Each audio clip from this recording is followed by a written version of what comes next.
Hi guys, I have 4x10 seams and 4 different ways to finish them. So let me show you how. This is our first seam. I have pressed it open, so pretend it's a garment. And we have a seam at either end here. And you want to close these up. And the reason why you want to close them up is over time, when you put it in the washing machine, it's going to fray on you. And you've gone to all of that effort to make a garment. I mean, I've been there, I've bought the t-shirt. You do have to spend a little bit of time just closing these up, because what's the point in making something and not finishing it properly? So we are going to finish this raw edge with our first option, seam finishing number 1. Find the zigzag stitch on your machine. For this one, I'm going to choose number 9.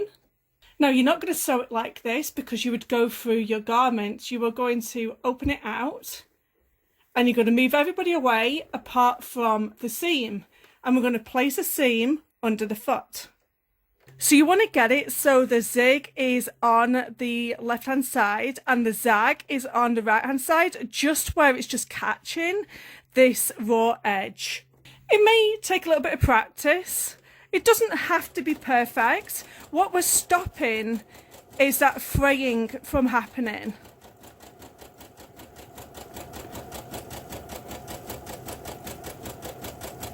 So you see here, I didn't quite get it on the edge, but as I started going down, you can see how perfect it gets. So it's going to be a little bit of practice. So just going to close up this other side so we can see what the zigzag looks like. It takes a little bit of practice, but you get the picture. You want to be as far over to this edge as possible with your zigzag stitch. Okay, so this is going to be seam number 2. So what we're going to do is, if I was doing this in an actual garment, I would probably take off some of this. So I only had like maybe, say, half an inch, I want to say. So you've got something to sew onto. So what we're going to do is have both of the seams together and we're going to open this out. So it's going to be like lead flat like this. And then we're going to do a zigzag stitch, closing both of these seams up.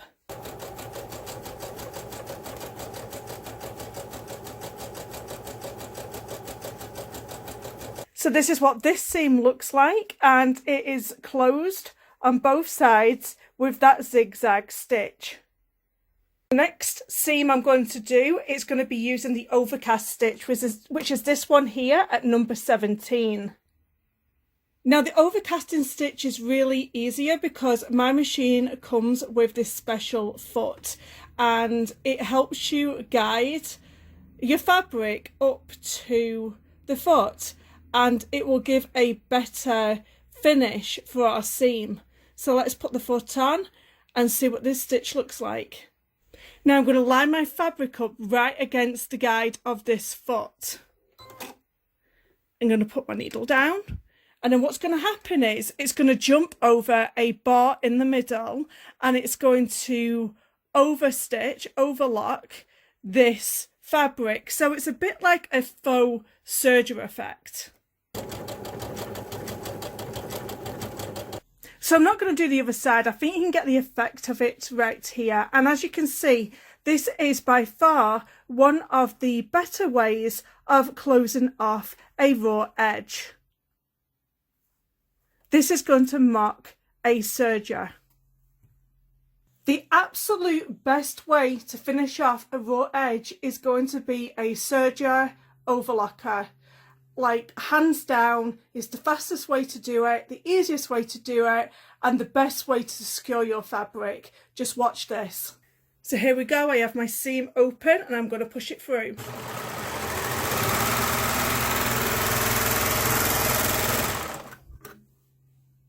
There you go. How quick was that? And in a couple of, like, it was half the time it took to do it on a sewing machine, and it's so much more better. Let me show you how quick it was again. As it goes through, it's cutting off a bit of your fabric.